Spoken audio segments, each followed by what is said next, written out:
انسان اور کتا انسان اور کتے کا تعلق کب سے ہے؟ ان کی ملاقات کہاں ہوئی؟ پہلا کتا کس نے پالا؟ دونوں کب کب ایک دوسرے کے کام آئے؟ اس بارے میں تو زیادہ معلومات نہیں، تاہم لگتا یہی ہے کہ اوائل زندگی سے ہی ساتھ رہا ہے۔ ایک اندازے کے مطابق اس وقت دنیا میں 40 کروڑ کتے موجود ہیں، جن میں تقریباً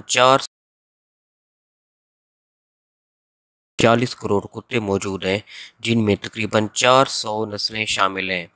کتے رنگ نسل کے حساب سے مختلف ہوتے ہیں، تاہم ان میں ایک قدر مشترک چیز ہے کہ انسان دوست ہوتے ہیں، تھوڑی سی محبت کا جواب زیادہ محبت کی شکل میں دیتے ہیں۔ کتوں میں سونگنے کی حس بہت زیادہ ہوتی ہے، اگرچہ یہ حس انسانوں اور دوسرے جانوروں میں بھی ہے، لیکن کتا سب سے آگے ہے اور انسان کی نسبت تقریباً 50 گنا زیادہ حص رکھتا ہے۔ اس کی یہی خصوصیت ہے جس نے آج کتے کو سیکیورٹی کے اہم ترین معاملات میں شامل کر لیا ہے۔ جاسوس کتے، سراغ رساں کتے، سنیفر، پولیس یا آرمی ڈاگ یا کینائن یہ تقریباً ایک ہی ہیں، تاہم یہ ضروری نہیں کہ ان کا تعلق بھی ایک ہی نسل سے ہو۔ اس میں مختلف نسلوں کے جانور ہو سکتے ہیں، تاہم جرمن شیفرڈ کو زیادہ موزوں سمجھا جاتا ہے۔ اس طرح کچھ اور نسلیں بھی یہ خدمات انجام دیتی ہیں، جن میں بیلجیم ٹرویرن، بلاڈ boxer, Doberman, Rottweiler, giant Labrador retriever, pointer, hound, پینسٹر اور کچھ دیگر شامل ہیں۔ ان کو تربیت کے خصوصی مراحل سے گزارا جاتا ہے اور ان کی باقاعدہ ٹریننگز کی جاتی ہیں۔ جاسوس کتوں کی تربیت، اس کو اوبیڈینس ٹریننگ کہا جاتا ہے۔ جیسا کہ نام سے ظاہر ہے کہ تابعداری کرنا یعنی بات ماننا، دنیا میں کتوں کو دی جانے والی کمانڈز میں زیادہ تر انگلش اور ڈچ زبان میں ہیں، جس کی وجہ سے کچھ لوگ خیال کرتے ہیں کہ شاید کتے یہ زبان سمجھتے ہیں، لیکن یہ درست نہیں، چونکہ ان زبانوں کے چھوٹے الفاظ یاد کرنا آسان ہے، اس لیے ایسا ہوتا ہے۔ دوسری وجہ یہ ہے کہ شروع سے ان کے ٹرینر زیادہ تر انگریز یا ڈچ تھے، اس لیے وہیں سے یہ سلسلہ شروع ہوا۔ اگر اردو یا کسی اور زبان میں بھی کتے کو ٹریننگ دی جائے تو وہ آہستہ آہستہ الفاظ کا مطلب سمجھ جاتا ہے اور ادا کرنے پر ویسا ہی عمل کرتا ہے۔ تربیت کا دورانیہ 10 ہفتے کا ہوتا ہے۔ ٹرینڈ کتے نہ صرف جرائم کی روک تھام کرتے ہیں بلکہ ہنگامی مواقع پر جانیں بھی بچاتے ہیں، اور وہ یہ سب کچھ بغیر مسائل پیدا کیے اور بدتمیزی پیدا کیے پورا کرتے ہیں۔ ان کی ایک خصوصیت یہ ہے کہ یہ بغیر کسی ہچکچاہٹ کے یہ ہر آرڈر پر فوری طور پر مانتے ہیں۔ منشیات، دھماکہ خیز مواد تلاش کرنا۔ کئی لوگ کہتے ہیں کہ جب کتا اتنا ہی بےتائی سے منشیات کو ڈھونڈتا ہے تو اس کو کھا کیوں نہیں جاتا؟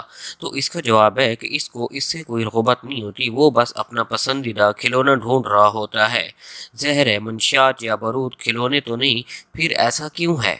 اس کی وجہ یہ ہے کہ جب اس کو تربیت دی جاتی ہے تو کپڑے کے ٹکڑے خصوصاً تولیے یا گیند سے مانوس کیا جاتا ہے اور وہ انہیں بار بار ڈھونڈتا ہے۔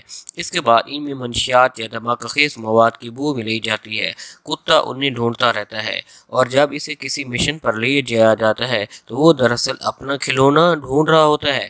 اس کے لیے زیادہ تر شہری علاقوں کے کتے زیادہ موزوں ہوتے ہیں، ویرانوں میں رہنے والے کتوں سے مشکل سے ایڈجسٹ ہوتے ہیں۔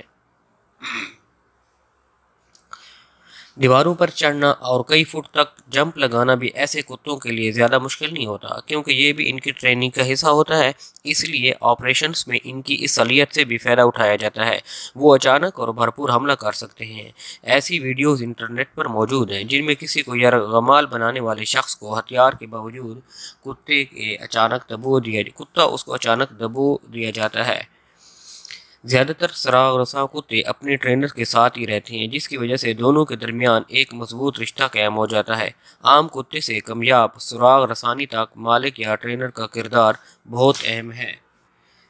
کینائن کی ڈیوٹیز، یہ کتے انتہائی تربیت یافتہ ہوتے ہیں اور صورتحال کے حساب سے مختلف قسم کی خدمات انجام دیتے ہیں، جن میں منشیات کی تلاش، دھماکہ خیز مواد کا پتہ چلانا، گم شدہ یا اغوا شدہ افراد تک رسائی، جبکہ ایسے مقامات تک پہنچنا جہاں کوئی جرم وغیرہ ہوا ہو شامل ہے۔ ڈیوٹی کے دوران وہ اپنے ہینڈلر کے ساتھ کھڑے رہتے ہیں اور احکامات کے مطابق کارروائی کرتے ہیں۔ وہ اپنے ہینڈلر یا مالک کی آواز کے علاوہ محض اشارے سے بھی سمجھ جاتے ہیں کہ ان کو کیا کرنے کا حکم دیا جا رہا ہے۔ ان کی بنیادی ذمہ داریوں میں یہ بھی شامل ہے کہ وہ کسی جرم سے قبل ہی خبردار کریں اور اگر ہو گزرے تو تحقیقات میں اداروں کی مدد کریں۔